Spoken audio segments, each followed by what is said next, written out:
there'll be a drum roll signifying the rallying of the spirits. This will be followed by the gun salute, 2 shots.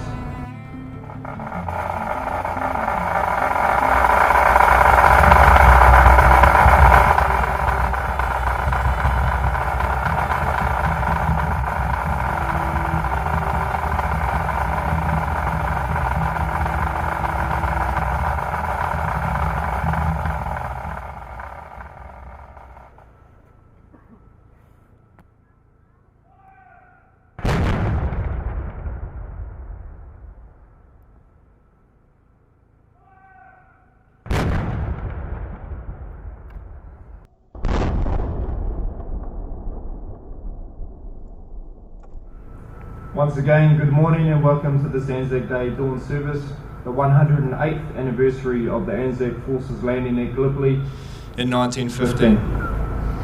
I would like to formally welcome members of the official party, our guest speaker, Colonel Amanda Jane Brosnan, New Zealand Government Representative Honourable Rachel Brooking, UK Representative Lieutenant Colonel Nicholas Heavenstall, Australian Representative Corporal Joe Horton, National MP, Honourable Michael Woodhouse, Chairman for the Otago Regional Council, Gretchen Robertson, and Mayor of Dunedin, His Worship, Jules Radich.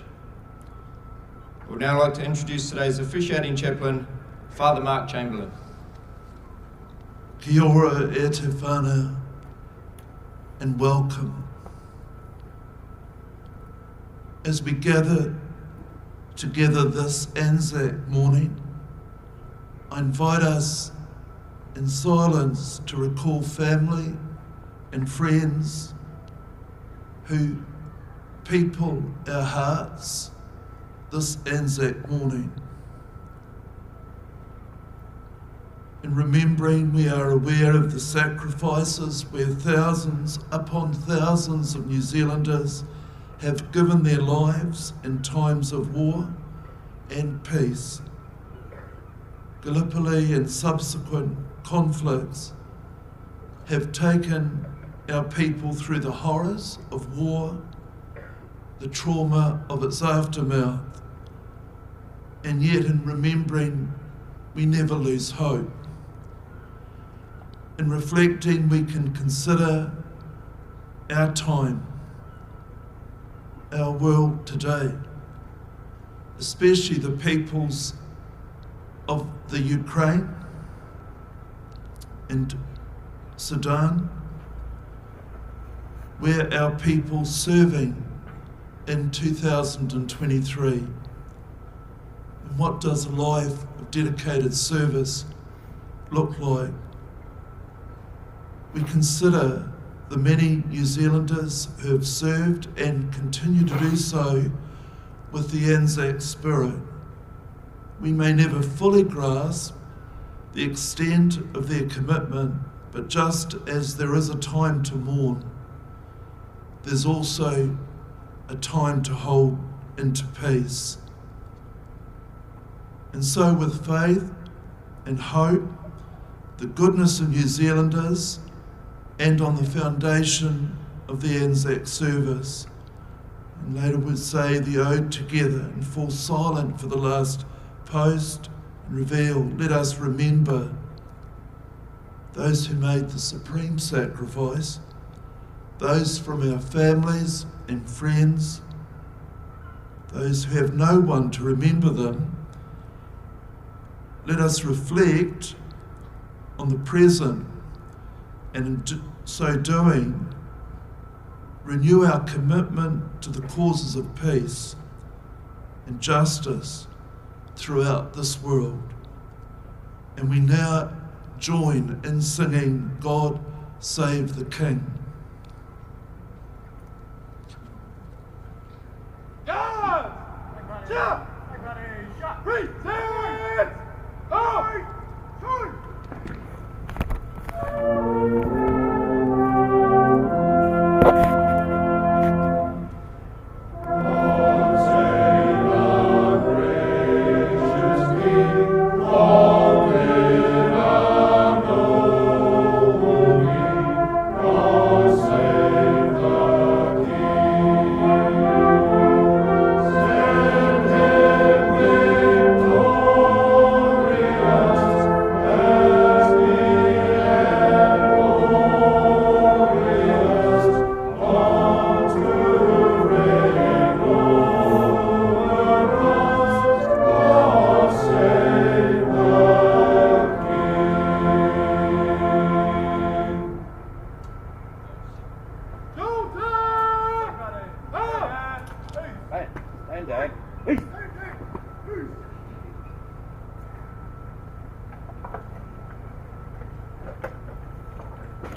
This morning's readings are by Massimo Pizzuto, Head Boy, King's High School, and Martha McCauley, Head Girl, Queen's High School.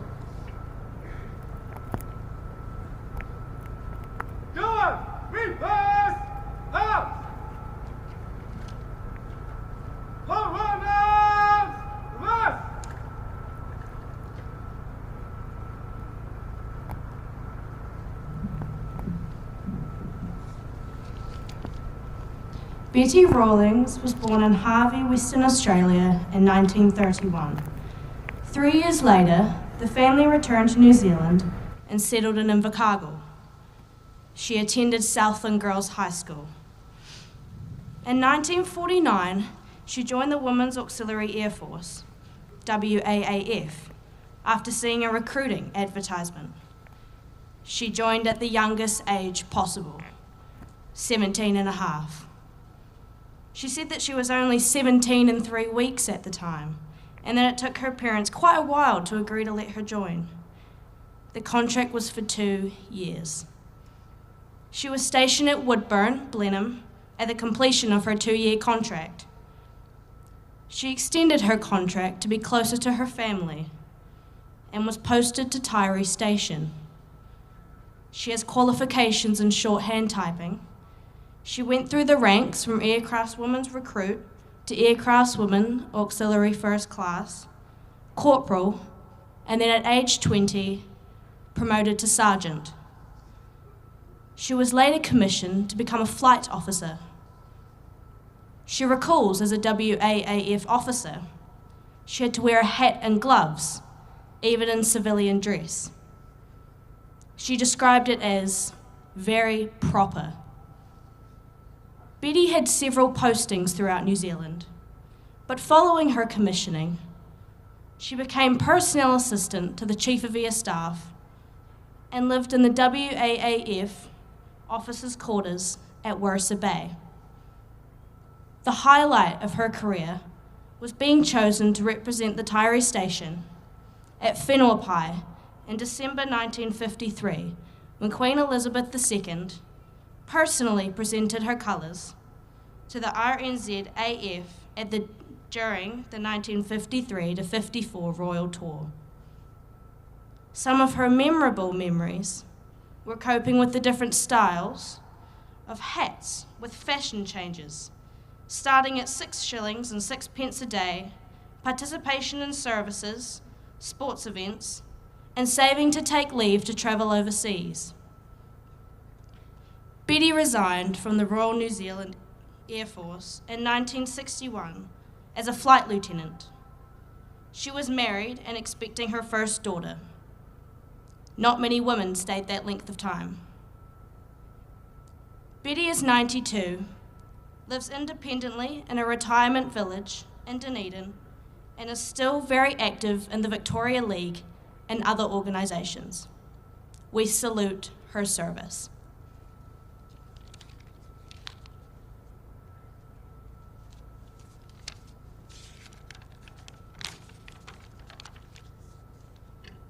A veteran fighter, Lieutenant Colonel John Milbank Masters, Military Cross, Officer of the New Zealand Order of Merit, Royal New Zealand Artillery. John Masters was born in Invercargill in 1934. He was educated at Southland Boys High. He completed his compulsory military training in 1953, joined the Territorial Army in 1954, and transferred to the Regular Force in 1956. He trained at Officer Cadet School, Waiouru, and graduated as an artillery officer. In 1959, he graduated as a New Zealand Army pilot. In 1965, he was seconded to 1 Battalion, Royal New Zealand Infantry Regiment, based at Terendak.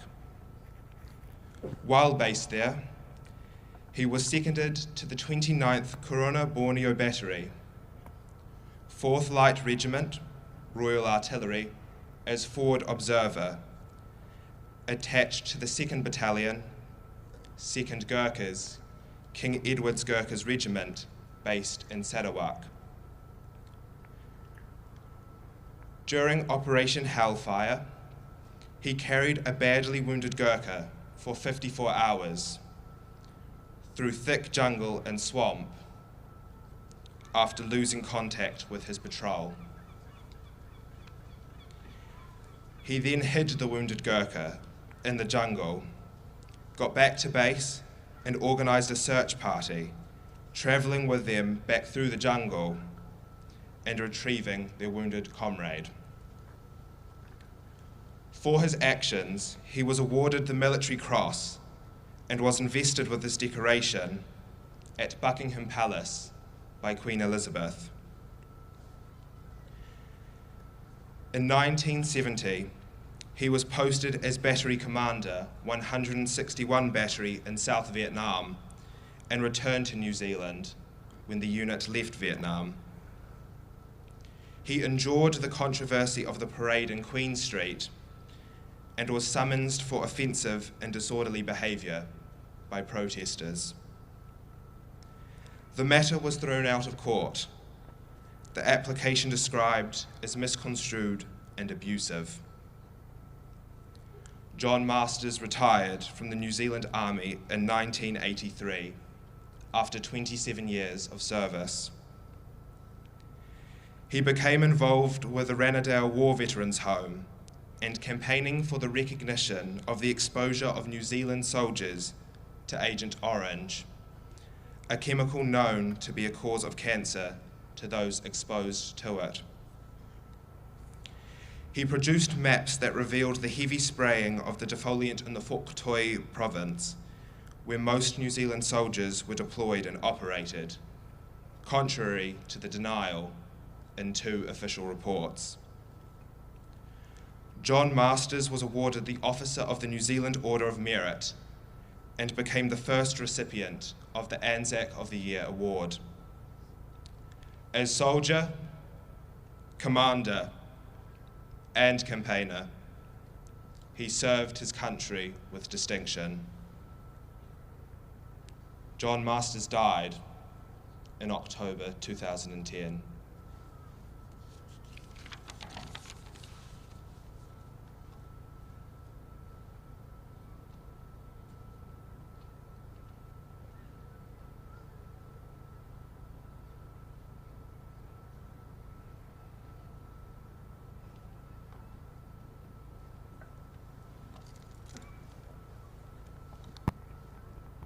We now join in a moment of prayer to the words, Lord, in your mercy. I invite you to respond, Lord, hear our prayer. Let us pray for the peace of the world, for all who work to improve international relationship, that they may find the true way to reconcile people of different race, colour and creed, and for women and men the world over, that they may have justice, freedom, and live in security and peace. Lord, in your mercy, for all who suffer as a result of war, for the injured, disabled, mentally distressed, and for those whose faith in God and humanity has been weakened or destroyed, for the homeless, refugees, those who are hungry, and those who have lost their livelihood, for those who mourn their dead, and those who have lost husband or wife, especially in children and parents, for those who feel they have no hope to sustain them in their grief, Lord, in your mercy,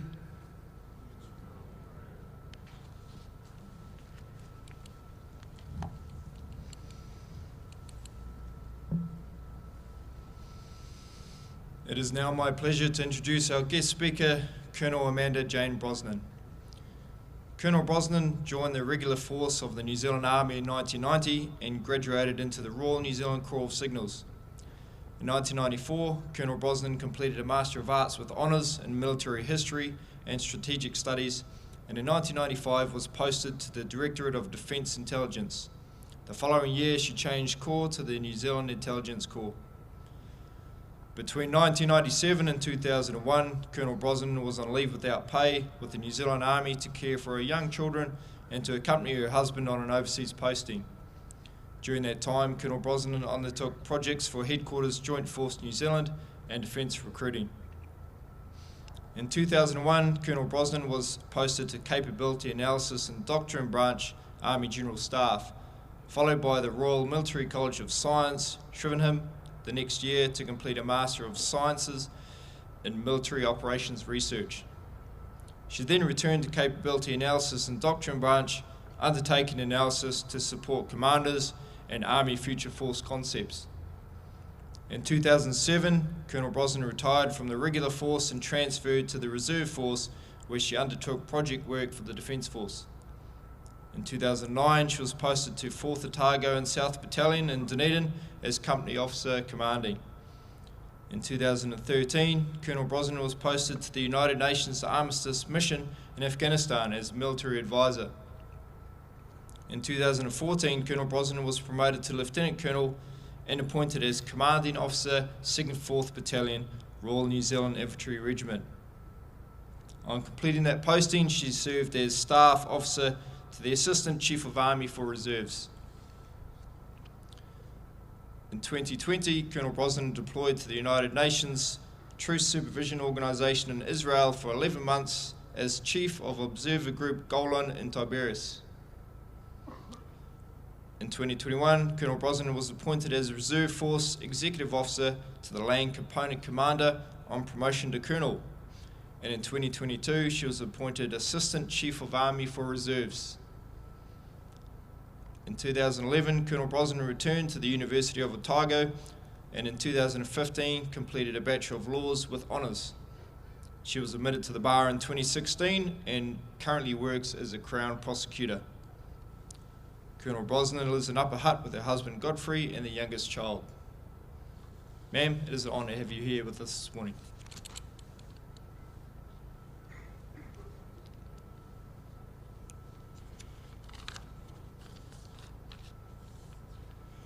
Veterans, fellow service personnel, members of Parliament, Your Worship the Mayor, official representatives and members of the public. Tēnā koutou katoa, ka nui te mihi ki a tātou I tēnei ata. On ANZAC Day each year, New Zealanders across the world come to services like this to commemorate all the men and women who have served in our armed forces. Of course, we especially remember those who have given their lives for our country. The enormous losses suffered by our country in the First World War brought grief and despair to homes across New Zealand, including, of course, Dunedin. The heavy casualties at Gallipoli came as a particular shock because New Zealand had no previous experience of the huge toll that could be inflicted by artillery, machine guns, and other weapons of industrial warfare.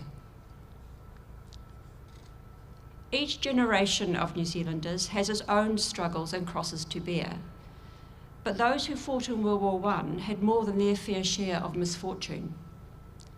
A world war, an influenza pandemic, followed by an economic depression of unparalleled scope, and then another even more terrible conflict 21 years later with the commencement of the Second World War. A century ago, during the first months of 1923, A significant number of war memorials were unveiled across New Zealand.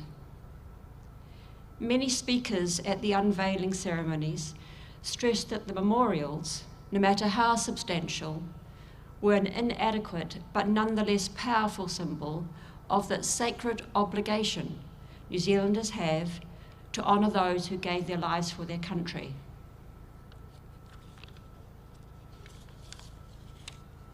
When you travel around small towns in Otago and Southland, take the time to stop and read the names on the war memorials. Think about what they endured, not only by the people whose names you read, but also their families and their comrades who survived the war. Think about the pain suffered, the lives cut short, the dreams unfulfilled, and the grief felt by those left behind and those who were damaged. The First World War was widely seen in New Zealand and elsewhere as the war to end war, but as we all know, it was no such thing. War and armed conflict continue to this day. Current examples being, of course, Sudan and Ukraine, but there's other situations around the world, such as the ever-present tensions and conflict in places like Israel and the Palestinian territories. There are many reasons for conflict, such as greed for economic resources and power, fights against oppression and the need for security. But whether our world will ever be free from conflict is a question for another day. This day, let us all think about the continuing need to stand up to those who believe might is right and who have no regard for human rights or international law. ANZAC Day unites the past and the present. It has come to mean more than Gallipoli. It has come to mean more than World War II. It has developed to encompass sacrifices made by New Zealanders in armed conflict and military operations around the globe up to the present day.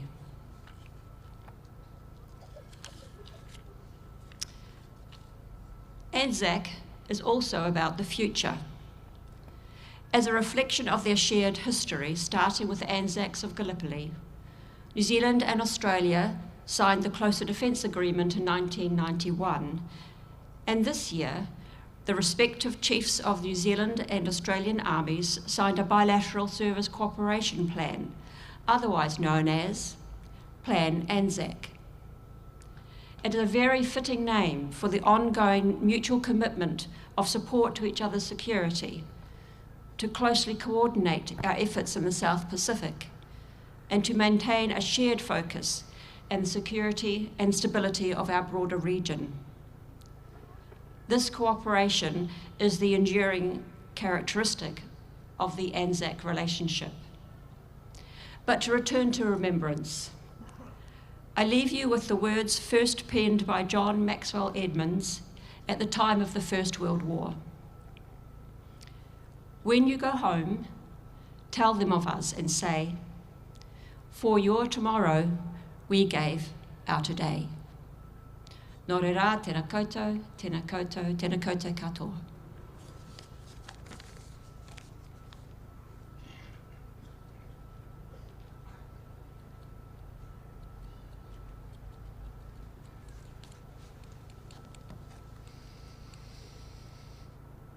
The Ode for the Fallen will be recited in te reo by Jacob Robinson and in English by his brother Levi Robinson.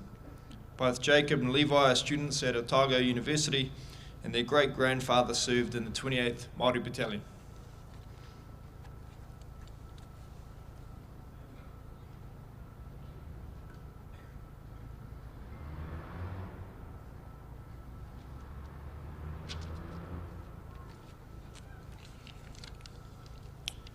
E kore rātou e kaumātuatea, pēnei i a tātou kua mahu e nei. E kore hoki rātou e ngoi kore, ahakoa pēhea i ngā āhuatanga o te wā. I te hekinga atu o te rā, tae noa ki te aranga mai i te ata. Ka maumahara tonu tātou ki a rātou. Ka maumahara tonu tātou ki a rātou.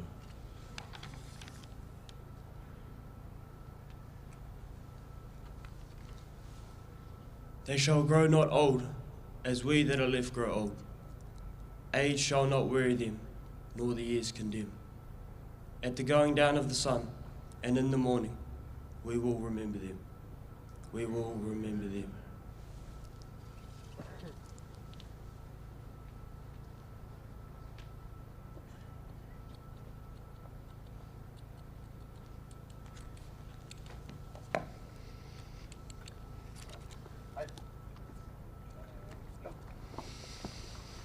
Wreaths will now be laid on the Cenotaph to remember those who have died in the service of their country. Members of the public are invited to lay wreaths at the conclusion of the service. The first wreaths will be laid representing the New Zealand Government, Gallipoli descendants, New Zealand Defence Force, Australian Government, United Kingdom Government, and Dunedin City Council.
Party representative, Dunedin RSA, Royal New Zealand Air Force, New Zealand Army, Royal New Zealand Navy, Highlanders.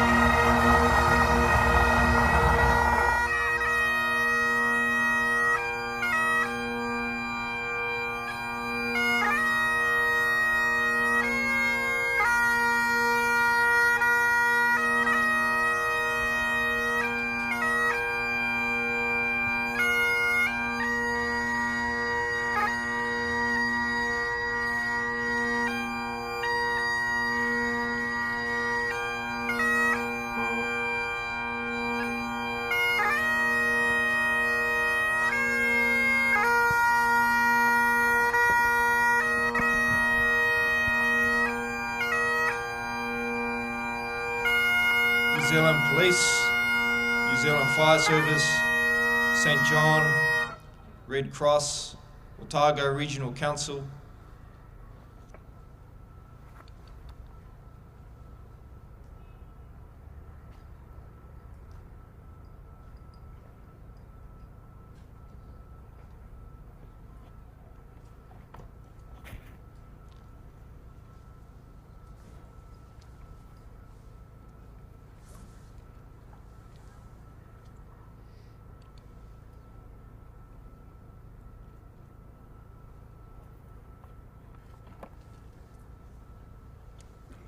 RSA Women, RSA Choir, J-Force, and the Merchant Navy.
It is now my pleasure to reintroduce the officiating chaplain, Father Mark Chamberlain.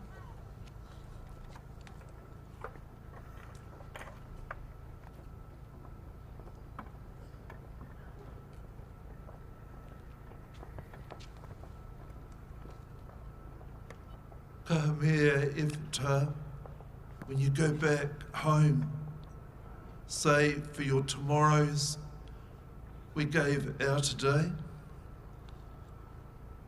The RSA choir will now sing the hymn, I Vow to Thee My Country, written by Sir Cecil Spring Rice and arranged by Gustav Holst.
Please stand by for the last post, where the national flags of New Zealand, Australia and the United Kingdom will be lowered. A 30-second silent tribute will then take place, followed by a reveille.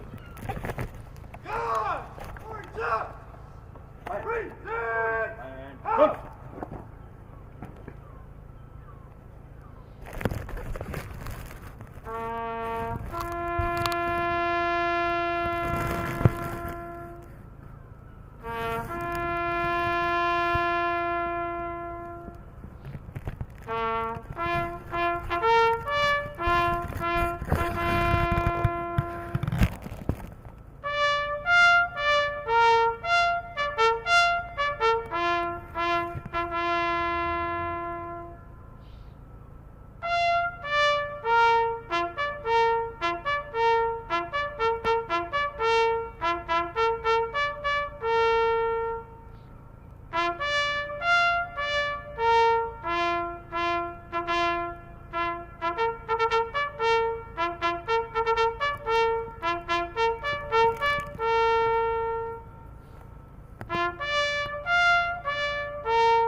Father Mark Chamberlain will now give the benediction.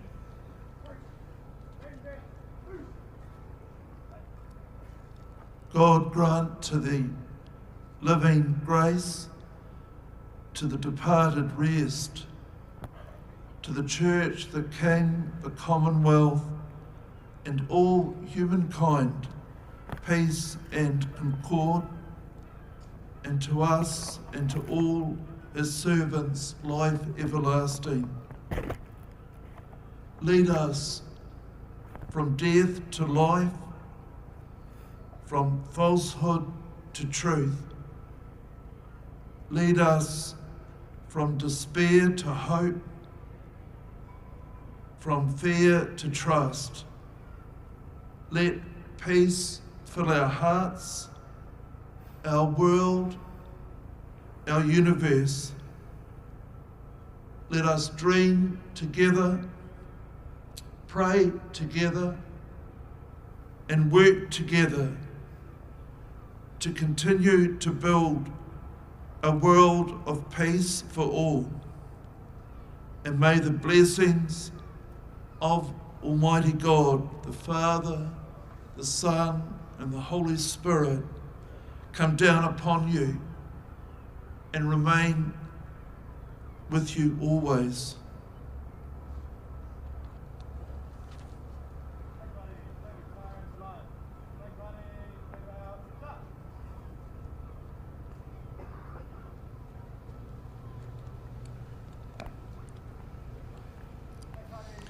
Please join in singing the national anthems of New Zealand and Australia. Oh,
That almost completes the service, but before the parade is dismissed, on behalf of the Dunedin RSA, I would like to thank Colonel Amanda Jane Brosnan for being our guest speaker today, Massimo Bizzuto and Martha McCauley for their readings, Jacob and Levi Robinson reading the Ode to the Fallen, Murray Tannick for the Lament, the Dunedin RSA Choir, the Kaikorai Metropolitan Brass Band, the City of Dunedin Pipe Band, Bridie Strang, Sign Language Interpreter, and the bugler Ralph Miller. Thanks also go to the Otago Gunners Association who conducted the gun salute, and the Bendigo Valley Sport and Charity Foundation for funding this. The RSA would also like to acknowledge the significant behind-the-scenes contribution made by the Dunedin City Council and staff. Shortly, the Cenotaph Guard will dismount. On the completion of this parade, will be dismissed.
That concludes this ANZAC Day Dawn service for 2023.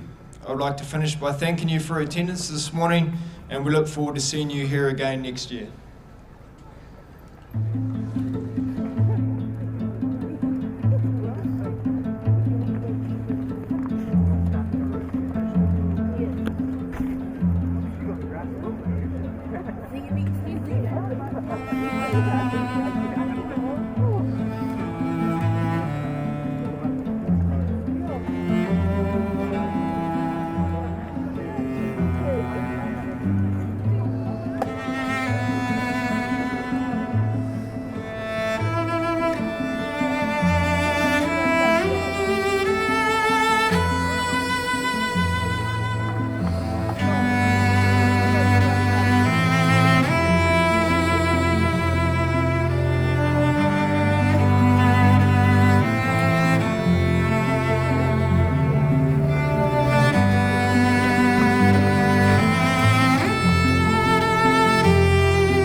kore rātou e koro hukatia, pēnei i a tātou kua māhue nei.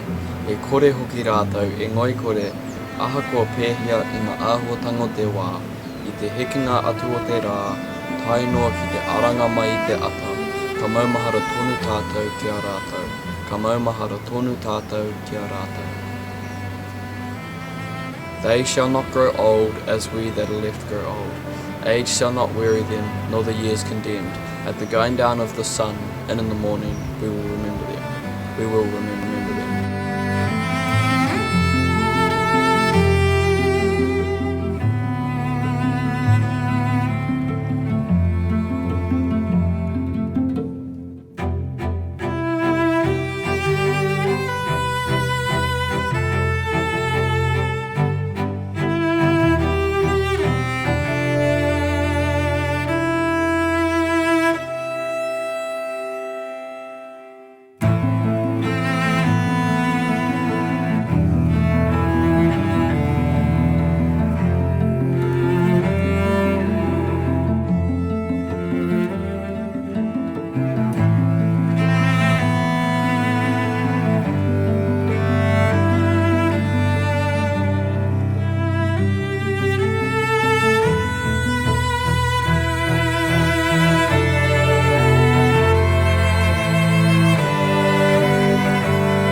At Aged Concern Otago, we offer a range of services to support Otago seniors to age well with dignity and independence. We provide social work support, visiting service, health promotion and social activities. Check out what we have on offer at agedconcernotago.com.